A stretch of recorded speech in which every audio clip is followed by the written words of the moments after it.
Okay, so let's take a closer look at the Cartier Santos. Now right off the bat, I want to remind you we're here at JB Hudson Jewelers in Minneapolis, Minnesota, taking a look at these fantastic pieces, and they are an authorized retailer of Cartier and many other premium brands.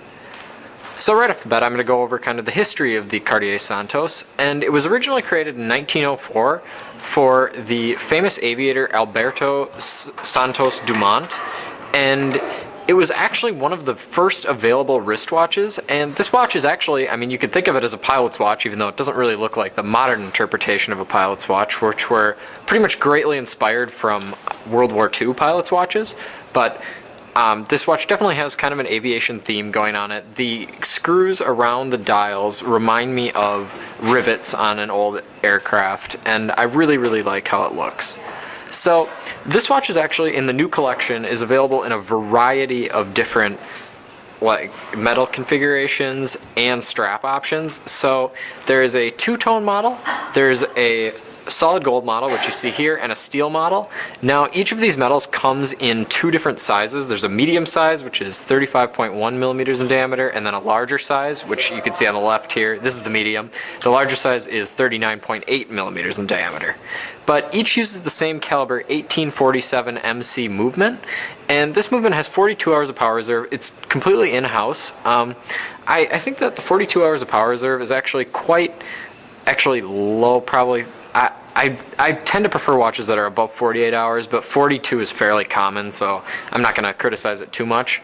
But the overall design of these watches I really like. Cartier has definitely improved their finishing greatly in recent years, and it definitely shows, especially on this beautiful solid gold model, which actually I noticed right when I saw this that Gordon Gekko in Wall Street actually wore the older version of this watch, but I thought it was really, really cool. It definitely has kind of a, it feels like a mix between a Rolex President and a sort of solid gold Patek Philippe Nautilus, just because like the Nautilus, the bracelet is pretty thin, but like the President, I mean, it just has that weight to it, especially on the actual main part of the case itself.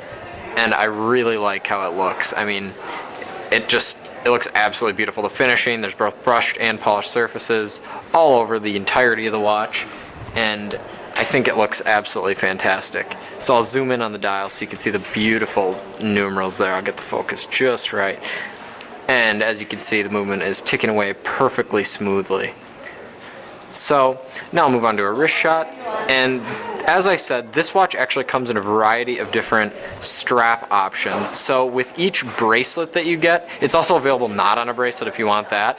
You get a second leather band with it, and it uses Cartier's new quick switch mechanism here.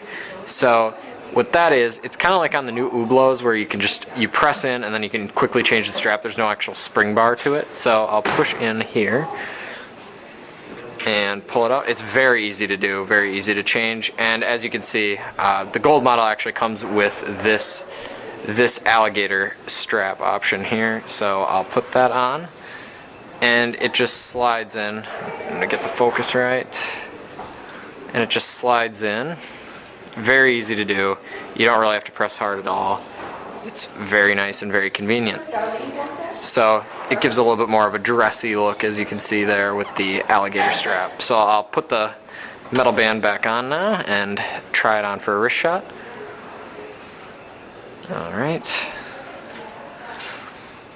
And the double deployment's very easy to use.